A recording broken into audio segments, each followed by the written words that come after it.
Noah is a startup based in Ireland, so we started this company with the idea that the world's best journalism could live over audio, and by doing so we would open up the consumption window, put journalism in new places that it hasn't been before, like people out for a walk, driving around the home and so on.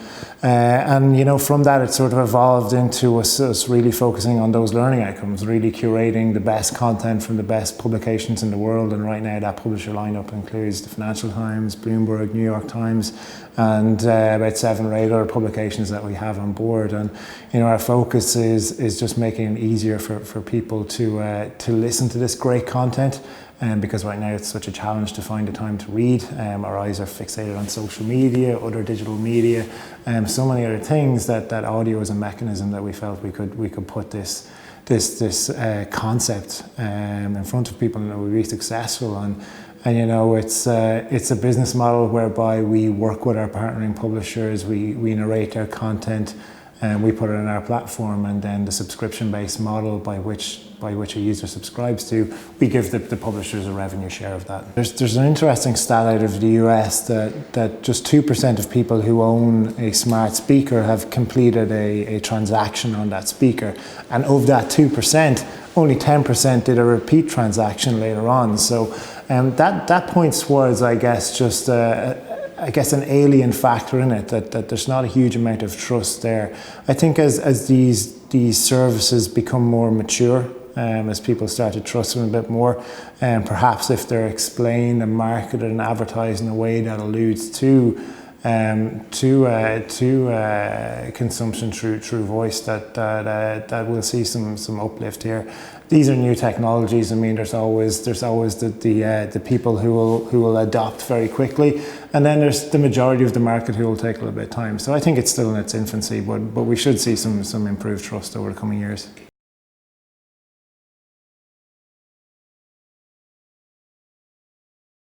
So I think we're going to continue to see a lot of unit sales of what enables voice text. So obviously mobile will continue to improve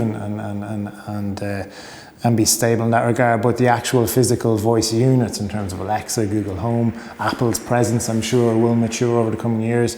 I think they're the trends that we're going to see is increased unit sales, and with unit sales improving along with the operating system improving, I think we're going to get to a place over the next 5 years where these things are very embedded in people's lives, particularly around the home, or use cases where hands-free voice navigation is the preferred method.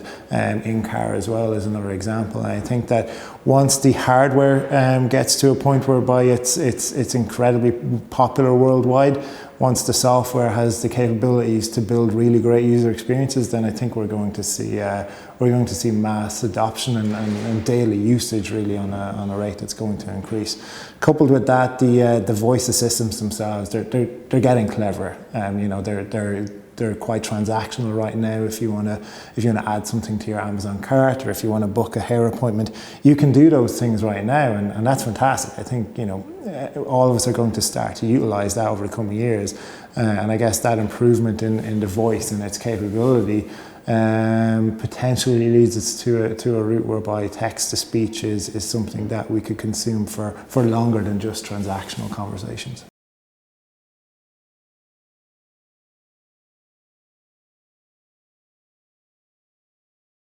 Right now, it can be very tricky to build an ideal user experience on voice, and I think what's going to happen in the next few years is we're going to see, I guess, Amazon, Google, Apple really allow developers to do more things with this, to create better user experiences, and in turn, developers are going to have to create design flows that make sense, that offer users, I guess, routes to content that's very efficient, personalized content, so leveraging that metadata that lives behind a piece of audio, and really tailoring and personalizing the voice experience back to the user.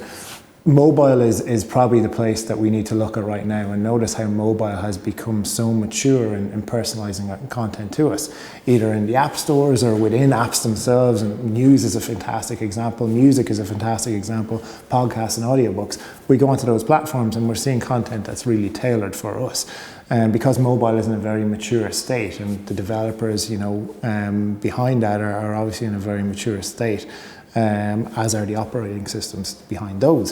So I think what we're going to see in voice is that maturity that we've seen in mobile over the past 5 or 8 years in terms of what's possible, and it being very user orientated, I would say.